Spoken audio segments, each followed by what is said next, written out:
Please give an energetic and warm welcome to the one and only Richa Anirudh.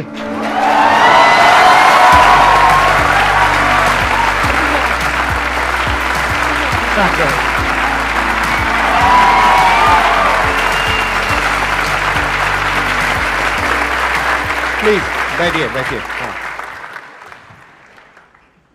इनका YouTube के ऊपर एक बहुत ही पॉपुलर शो है जिंदगी विद रिचा के नाम से।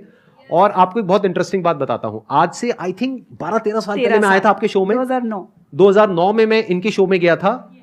जिंदगी लाइव के नाम से इनका एक शो था।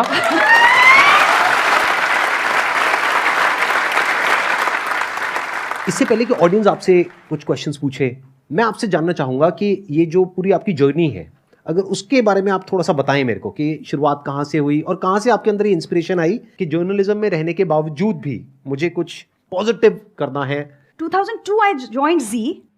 2005 फिर मैं यहाँ आई, एक चैनल 7 शुरू हुआ था, चैनल 7 जागरण वालों का था, जो कि 2006 में IBN 7 बना, जिसमें फिर आप आए।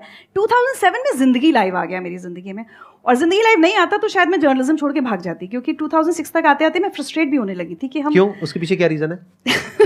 थोड़ा बताइए ना, मतलब मजा आएगा। ये मतलब थोड़ा अंदर की बातें लोगों को पता होनी चाहिए। ये कह रही है जर्नलिज्म से थोड़ी फ्रस्ट्रेट हो गई थी, तो मेरे अंदर क्यूरियोसिटी आ रही है कि ऐसा क्या था जर्नलिज्म में जिसकी वजह से फ्रस्ट्रेट हो गई। हाँ, बाहर बहुत सारे मेरे एक्स बॉसेस, दोस्त सब है। नाम मत लीजिए किसी का भी। नाम नहीं बताइए। मैं शायद उस पीढ़ी को बिलोंग करती हूँ जिसने 2002 में जब न्यूज पढ़नी शुरू की, तो we were not exactly like Doordarshan, थोड़े से इवॉल्व हो गए थे, लेकिन मतलब एकदम स्ट्रेट फेस न्यूज नहीं पढ़ते थे, एक्सप्रेशन के साथ पढ़ते थे, आज ये हुआ, भारत जीत गया ये।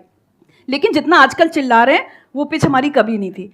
अब तो ऐसा लगता है जैसे मोन्टाज खत्म होता है, एज आई सेड, सब मेरे दोस्त हैं, बट ऐसा लगता है वो कह रहे हैं नमस्कार मैं हूं ये, और अब मैं आपको गोली मार दूंगा।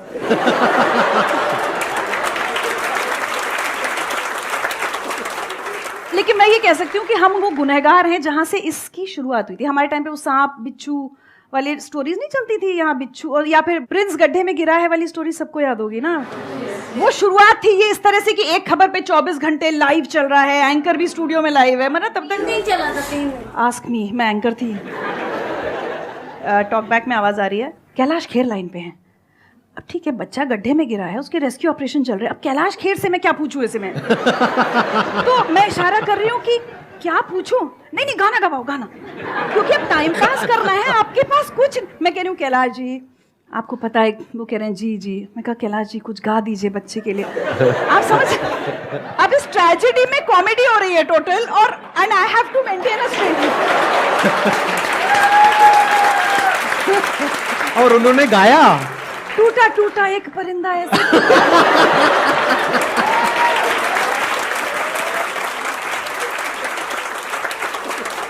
ये वो फेस था जब ये, ठीक है, आज जो गिरे हैं इसकी शुरुआत हमारे टाइम हो गई थी। आज गिरे हैं मतलब थोड़ा एक्सप्लेन करना चाहेंगे? Can you please elaborate? आप तो कितना चिल्ला रहे हैं। सो 2014 मुझे एक चैनल ने वापस बुलाया न्यूज पढ़ने, तो मुझे लगा भी कि क्या मैं अभी रेलेवेंट हूँ न्यूज की इंडस्ट्री में। तो उन्होंने कहा नहीं आप न्यूज पढ़िए, आपने इतने साल पढ़ी है। तो हम गए वापस।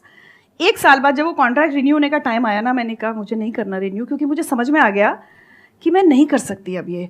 जहां आपकी ब्रीफिंग ही सिर्फ ये है कि आपको 2 गेस्ट को लड़वाना है, 2 को या 4 को, सोल्यूशन नहीं निकालना है, उन गेस्ट को आपस में लड़ना चाहिए और किसी तरह से भड़काना है। हाँ। एक बार तो कुछ हुआ, मैंने कहा मैम ये क्या कर दिया आपने? मैंने कहा क्या कर दिया, कितना अच्छा सा बात हो गई, सुलह थोड़ी करानी थी